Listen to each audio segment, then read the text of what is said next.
ባለስልጣኑ 310 ሚዲያዎች ተመዝግበው ፈቃድ ወስደው ኢትዮጵያ ውስጥ የሚንቀሳቀሱ አሉ። ከነሱ በተጨማሪ ማንኛውንም የጥላቻ ንግግርና የሐሰተኛ መረጃ በዲጂታል የሚሰራጨውን ዲጂታሊ ኖቲፋይና አለርት የሚያደርገውን ቴክኖሎጂ ከአርቲፊሻል ኢንተለጀንስ ጋር በመተባበር እየገነባና እየዘረጋ ነው የሚገኘው። ከዚህ በኋላ ማንኛውም አይነት የጥላቻ ንግግር፣ ሐሰተኛ መረጃ በሚሰራጭበት ወቅት ቀጥታ ኖቲፋይና አለርት ወደዚህ ተቋም ይላካል ማለት ነው። ስለዚህ ሌሎች ከሚተባበራቸው አብሯቸው ከሚሰራ በዚህ ረገድ አዋጁ ኃላፊነት ከሰጣቸው ተቋማት ጋር በመሆን ይሄን የማስቆምና ተገቢውን እርምት እርምጃ እንዲሁም ደግሞ አስተዳደራዊ እርምጃ የመውሰድ ስራዎች ተጠናክረው የሚቀጥሉ ይሆናል። ዓለም አቀፍ ተቋማት ጋር በዚህ ረገድ አብረን እየሰራን ነው የምንገኘው።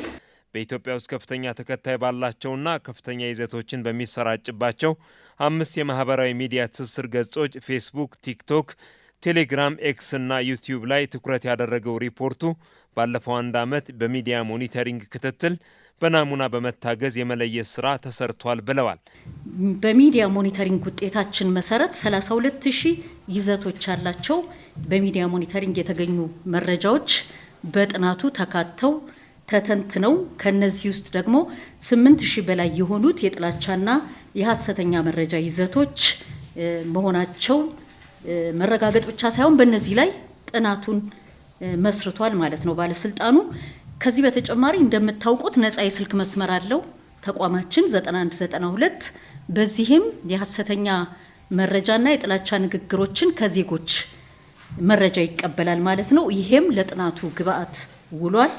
ከዚህ በተጨማሪም ደግሞ በቴክኖሎጂ በመታገዝ በ5 ክልሎችና በ2 የከተማ አስተዳደሮች የህዝብ አስተያየት መጠይቅ በናሙና መልክ ተሰብስቧል ማለት ነው። የጥላቻ ንግግርና የሐሰተኛ ይዘቶች በሀገራችን ሰላም፣ ልማት፣ የዲሞክራሲ ግንባታ በቅርቡ በሚካሄደው 7ኛ ሀገራዊ ምርጫ ስጋት እንዳይደቅኑ የማህበራዊ ሚዲያ ፕላትፎርም አገልግሎት ሰጪዎች በአዋጁ እንዲሁም በፕላትፎርሞቹ ደንብና መመሪያ መሰረት ግዴታና ኃላፊነታቸውን እንዲወጡም ባለስልጣኑ አሳስቧል። በማህበራዊ ሚዲያ ትስስር ገጾች ላይ በኤአይ ታግዘው የሚሰራጩ የጥላቻ ንግግርና ሐሰተኛ ይዘቶች በሀገራችን ሰላም፣ ልማት፣ የዲሞክራሲ ግንባታ በቅርቡ በሚካሄደው 7ኛው ሀገራዊ ምርጫ ጨምሮ ስጋት እንዳይደቅኑ ሁሉም አካል ሊከላከል ይገባል።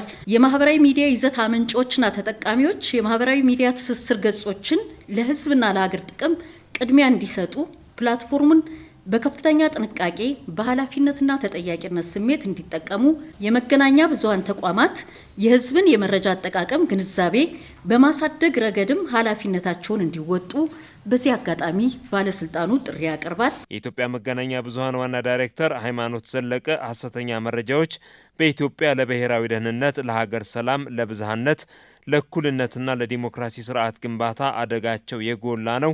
ሐሰተኛ መረጃዎች በሀገራችን ብቻ ሳይሆን በዓለም አቀፍ ደረጃም ስጋት ናቸውና ሁላችንም ልንታገላቸው ይገባል ሲሉም አጽንኦት ሰጥተዋል።